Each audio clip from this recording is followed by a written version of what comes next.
To a glimmer of hope in the wake of death and anguish in Kenya's North Rift. Now, for the past 3 months, the border areas of Turkana and Baringo counties have witnessed heightened fighting with a trail of death in its wake. But now, a new initiative appears to be bringing better tidings in what has been called the Valley of Death. Ben Kirui has just returned from the Suguta Valley and now reports on why more guns are falling silent by the day. Her silhouetted figure mirrors her loneliness. It speaks of the life of a widow in Turkana County. Her life drastically changed by conflict. And as if to wash away the memory of death, Jane Lokung's tears won't stop flowing as she gazes at the husband's grave. Not even the presence of strangers can distract her. Tatulia. Acha tu nilie. Mpaka nilie nitoe machozi yangu. Nilie kile yangu. She is a victim of constant banditry attacks in this part of the country where the word peace seems almost foreign. She lost her husband of decades in June this year when bandits from a neighboring community raided their village. Penye mzee wangu nilipotesha, mimi nakaa na shida yangu.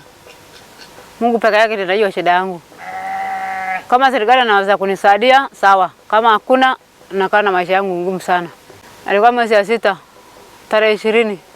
Ilikuwa na zingira ni boma ya Askenge. With the murder of her husband, Jane has had to face the harsh reality of fending for their 10 children all by herself. And in these harsh economic times, this is a tall order. Kama aliwacha sasa nitaendelea namna gani? Sitaki bwana mtu na sitaki nini? Nikaa tu na maskini yangu. Drawing strength to move beyond the bitterness, Jane says she has forgiven the attackers and hopes that no one will have to relive what she has been through. Lakini mimi narudishia tu Mungu shukrani kama maana amekuja sawa. Mimi narudishia Mungu asante kwa sababu kama ni amani sawa. Siwezi ongea mbaya na siwezi ongea mbaya. Kama maana amekuja sawa. Siwezi sema ati bwanangu alikufa. Kila mtu aliolewa bwanake na kila mtu sasa ako wapi. Hata mimi sitakuwa na mbaya na mtu. Mtu atakuja hapa hivi nitapatia maji. Hata kuja hapa ninapatia chai. Lomelo is among the villages in Turkana East that have been a target for bandits, and here graveyards are a common sight. Meters away from Jane's home is Peter Nawole's homestead. His too is a painful tale. Nimepoteza mmoja kwa ugonjwa na nimepoteza mmoja kwa vita ambayo inaendelea. Ilikuwa ikiendelea hapa kwetu.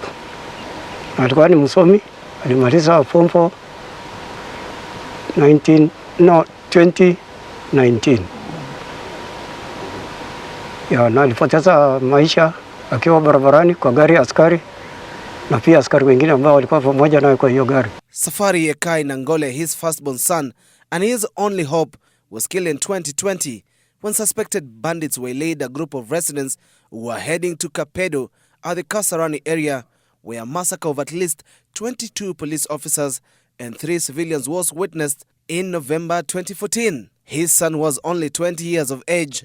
Taarifa tulipokea kwa uchungu sana. Kawaje tulijaribu kutulizwa na baadaye tukatulia tu na tukavumilia. The dead here are not just statistics, but real people who ended up as casualties of a clash over rich pasture land, political control of the area, and the discovery of geothermal energy in the area. At the start of 2021, a senior GSU officer was killed in Kapedo, leading to heavy security deployment to flush out armed bandits in the region. The government has also gazetted Kapedo as a special operation area and imposed a dusk to dawn curfew, which was eventually lifted in March. But after many attempts, hope is rising here again. A peace-building process led by elders from both the Pokot and Turkana communities and stakeholders seems to be bearing fruit. And tranquility is slowly returning to the dreaded valleys of death. This is an area where the media knows it very well for various massacres, whether it is the Baragoi massacre, where we lost over 42 security officers, for the Lomelo massacre, or about 21, I think, security officers.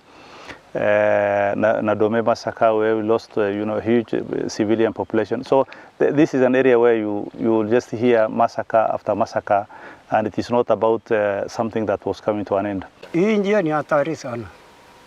Magari mengi yamechomwa kwa hii barabara. Mnapigwa tu mkitoroka ina wakisha moto. Nikihesabu inaweza fika magari sita. Ya polisi ni mbili. Iko ya raia karibu 4. Iko cruiser ile ilikuwa ikibeba mtihani na lori ambayo askari walimaliziwa ndani. Ile cruiser ya kwanza ni askari mmoja alijeruhiwa tu. Wale watu wengine waliponyoka. Hiyo lori watu walimalizwa na lori kuchomwa moto. Hii ingine yote watu wanauawa tu, gari inaponyoka. Karibu cruiser tena iliuawa hapa. Ikabahatika ikakuja mpaka hapa, lakini watu wameuawa na wengine kujeruhiwa. Lori sasa ambayo kijana yangu alikuwako ilipigwa tena. The same thing, askari walikufa na watu wengine wawili walikufa pia. Na hiyo ikaponyoka ikakuja, lakini ile ingine moja ilichomwa na hiyo ndogo tena ikachomwa. Concerned parties in this region initially agreed to hold regular peace meetings between elders and professionals from both the Turkana and Baringo counties as part of renewed efforts to end the animosity. We started our program in late 2019 in North Rift, but this is preceded by programs that we had in Mandera, a pilot program that started in 2016. And once we found out that in 2018 there has been marked progress in terms of sustaining peace and managing conflict at community level in North Rift, in Mandera, there was need for us to expand the program beyond Mandera, and that's when we moved to Mandera, Wajir, and this North Rift, the 5 counties of North Rift, that is North Elgeyo Marakwet, Baringo, Samburu, Turkana, and West Pokot. The solution to the unending animosity was the direct involvement of the community through a ceasefire monitoring committee. The peace meetings held for months, culminating in the signing of a peace accord in July this year between the Kral elders from Tiati and Turkana East. We brought them together, they discussed all these issues, what is between them. We allowed them enough time to explore why they have been fighting for all these years. And eventually they came up with 5 major resolutions, which is the breakthrough that I think I need to attribute to the success that has been, to the community themselves and to the political leaders. Following the Orwa Peace Accord, residents from both communities have come together and participated in various peace-building activities. It is now possible to pass through the dreaded valleys of Kapedo all the way to Lodwar without a security escort. Kapedo Shopping Center, now a beehive of activities. Hapa Kapedo sisi tuko na amani, na ninaona ni amani ya kutosha. Hata sijawahi ona siku ingine, na hii amani haijaletwa na serikali, haijaletwa na politicians. Hii imeletwa na wananchi wenyewe. Kwa ni sahi tuko na miezi 3 tangu tupate hii amani. Na vile walingiana tuliongea na vijana. Najua tuliingia mali vita, tunasema wacha tutake vijana. In the entirety of our journey from Marigat to Chemolingot, Kapedo, Kapau, Lomelo, Kamuge, Lokori, Kakiteitei, Ngilukia, Nachol, and to Baragoi, one thing was evident. Communities willing to coexist for the sake of development of the area that has lagged behind for decades. But after many years of conflict, those who want peace must tread carefully. Experts say the small arms market along the Uganda-South Sudan border that has facilitated a steady flow of illicit firearms into Kapedo must be scuttled in case of any future disagreements. And as peace efforts continue, residents who still own firearms have been urged to surrender them to authorities. In the long run, however, the stakeholders want the government to work with local leaders to resolve the border dispute and establish functional administrative boundaries between Turkana and Baringo counties. This would be a major step forward in realizing permanent silencing of the guns here, and ultimately an end to string of graves and needless tears in Kapedo and the surrounding areas.